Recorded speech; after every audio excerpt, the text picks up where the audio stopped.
Okay, so in this talk I'm going to be talking about permissiveness on trial, sex, drugs, rock and the Rolling Stones. On the evening of Sunday, 12th of February 1967, the police raided a house party being hosted by the Rolling Stones guitarist Keith Richards at his country residence of Redlands. They found 3 varieties of drug on the premises. A jacket belonging to Richards' bandmate Mick Jagger contained 4 amphetamine tablets. Cannabis was found in the possession of an American associate of theirs, David Schneiderman, together with traces of resin on some of Richards' possessions. Heroin was also discovered on the person of their close friend, the art dealer Robert Fraser. Richards, Jagger and Fraser were duly charged with drug offences the following month, Schneiderman having escaped justice by fleeing abroad, and the 3 of them were tried at the end of June. All were found guilty and sentenced to terms of imprisonment, though Jagger and Richards were soon released on bail pending their appeal. A month later, on the 31st of July 1967, the appeals court quashed Richards' conviction, upheld that of Jagger while suspending his prison sentence, and left the verdict on Fraser unchanged. These legal proceedings were accompanied by an enormous amount of public debate. One newspaper, the News of the World, instigated the bust by tipping off the police. Another, The Times, issued a famous editorial criticising the severity of Jagger's sentence and published a full-page advertisement advocating reform of the cannabis law.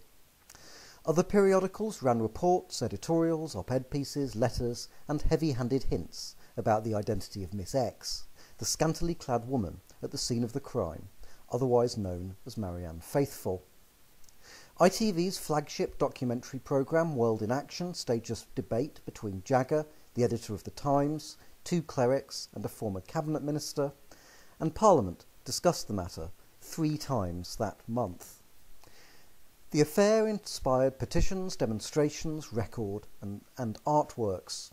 It was no wonder that only 6% of the general public polled by NOP that summer had no opinion on Jagger's imprisonment.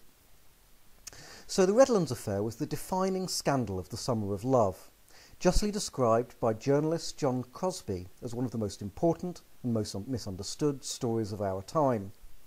It has been the subject of 2 popular books, one contemporary and one recent, and contains all the most cliched elements of permissiveness in its sex and drugs and rock and roll. But at the same time, it raises fundamental questions about the nature and extent of permissive society.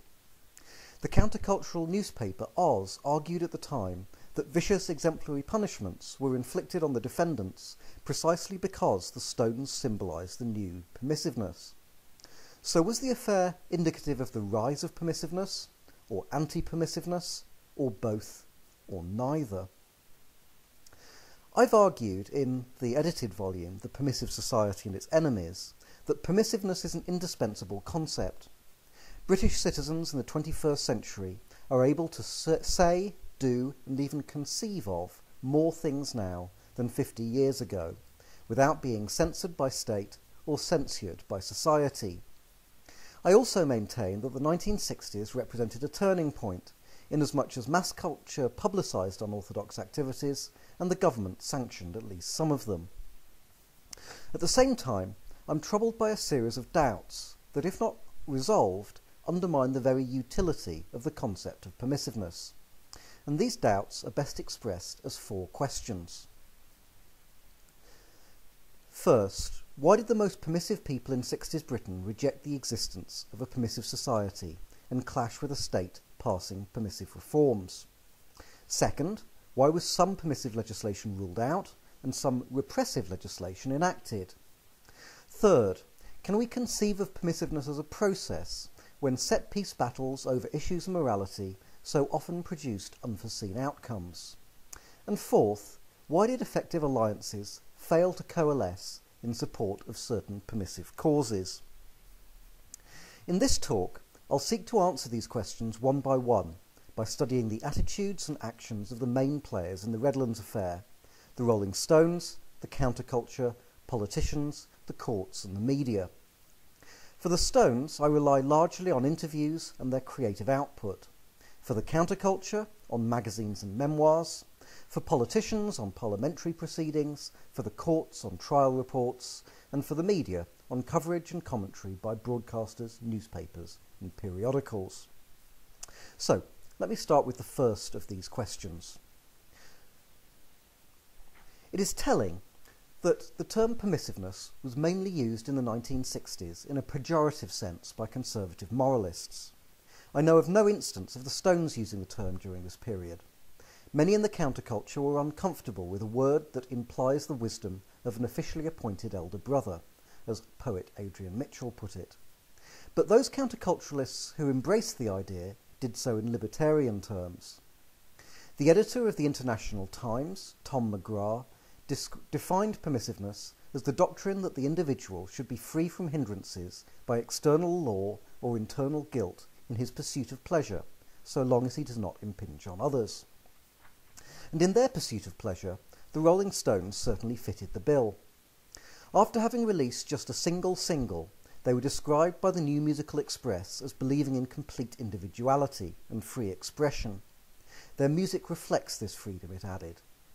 So, for that matter, did their lyrics, their interviews, their clothes, and their actions, as when a garage owner who refused them the use of their facilities was told by Mick Jagger that "we'll piss anywhere, man." McGrath's impeccably Millite qualification that a permissive individual does not impinge on others was manifestly not one observed by the Stones. They constantly goaded straight society through confrontational and antisocial acts, with journalists recording how Keith Richards flicked snot onto a buffet table and drummer Charlie Watts dropped fag ends into other people's drinks. They justified their actions as a challenge to petty restrictions imposed by an anti-permissive and conformist society. "I only got into rebellion because I wasn't able to do what I wanted," Jagger recalled. "I couldn't play here, and I couldn't play there, and I couldn't do this, and I couldn't do that." The Rolling Stones' combination of libertarianism and confrontationalism was exemplified by their attitude to recreational drugs. Drug use was justified by Jagger on Millite grounds as early as 1965. "I conduct myself as I think fit, and what I do is my affair," he said. "In the same way, I feel this should be the right of every teenager today. If they want to smoke, drink, swallow Purple Hearts and pills, then the decision is there." Cigarettes, alcohol and amphetamines were pretty much the limit of what the Stones were taking at the time, but Richards recalled that cannabis had become common by 1966, and he returned from the American tour that summer with pockets full of acid. The Stones took drugs for a number of reasons: to continue a long and dishonourable tradition among musicians and bohemians, to cope with the pressures of touring and fame, to inspire them to new creative heights, and, crucially, to escape from and protest against an unpermissive society.